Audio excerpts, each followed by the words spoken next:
Good morning, Michael Patrick Shiels, radio stations across the state of Michigan through the AT&T microphone. You heard me talk about the Attorney General a minute ago, Dana Nessel, the Democrat, newly elected, and yesterday got a award against Family Fitness because they were charging people over $75 to cancel their gym contract, and they were, I guess, putting cancellation fees on services, and they were awarded as prizes during drawings and events. I guess that sort of harkens back to the Frank Kelly era, right, where he was on the watch for consumers that were being abused and so forth. But there's more to the story. And Tony Daunt is the executive director of the Michigan Freedom Fund on our AT&T line right now. Welcome back to the program. Good morning, sir. Thank you for having me. I see also, well, we've been learning this week about Dana Nessel's effort to create a hate crime unit of some sort. When a victim is targeted because of their race or religion or gender or ethnicity,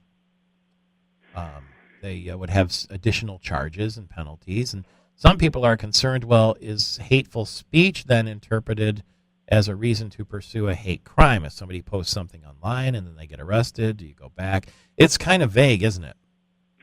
It's terribly vague. And, what we have pointed out just recently in the last day or so is, she was before the Senate Oversight Committee 2 days ago, I believe it was, and was grilled quite a bit by State Senator Jim Runge on her use and focus on the Southern Poverty Law Center's list of, quote, hate groups as they deem them here in the state of Michigan. And she said repeatedly in that questioning, well, we're not relying on the Southern Poverty Law Center. We're not monitoring these groups. We're not reviewing them. That's speech is speech. But we went back and looked at her testimony from just 2 months ago, if that, in the House Judiciary Committee, where she said exactly the opposite. She was asked where she was going to get this list and start for the groups to monitor and to review, and she said, well, we got that from the Southern Poverty Law Center. And so it's deceitful, and it's unfortunate that she thinks she can get away with it without people calling her out, and we're happy to do so and to point that out to everyone. It's interesting that she lists, religion as a discriminatory term in the hate crime, because hasn't she then therefore almost committed a hate crime against Catholics?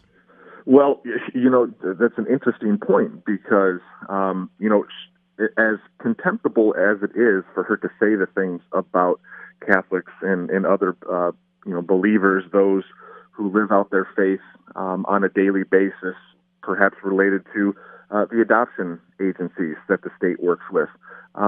As contemptible as the things she says, she has a right to say them, and we have a right to call her out. But to then turn around and utilize a group like the Southern Poverty Law Center, a group that is under all sorts of fire for the work that they do and the people on their board that have recently, been let go because of their issues with either abuse of their staff, either due to racial nature or sexual nature, is just really quite something. When you come in with a certain social agenda, let's say, and in fact maybe even elected partly on that social agenda, it doesn't mean that you can vilify those who don't agree with that social agenda, particularly if it's through their faith, it would seem to me. Absolutely. This is a great country. This is a great state. We all are entitled to our opinions and to our beliefs. Surely some of us have opinions that others very strongly disagree with, and that's what makes this country great. And we debate them, and we discuss them, and we meet that speech with other speech. And I think what you see with this hate crimes unit that Dana Nessel is trying to put together is it's meant to delegitimize and shut down not just speech that truly is, terrible, horrible, hateful in nature, but to try and malign all conservative thought and all Christian thought in the process. And that's the real problem with what she's doing. When did we get to the point in this country where disagreeing with someone is hate? Oh boy, I don't know. it's unfortunate. I think we've seen it. It's growing. I mean, everyone's offended because you have a different opinion. They jump to, don't they? I mean, they jump to being offended. It sure seems that way. And, I think it started in our universities and colleges, and this idea that speech is violence or that it's dehumanizing. And, words cannot hurt. We all learned that when we were kids. Sticks and stones may break my bones, but words can never hurt me.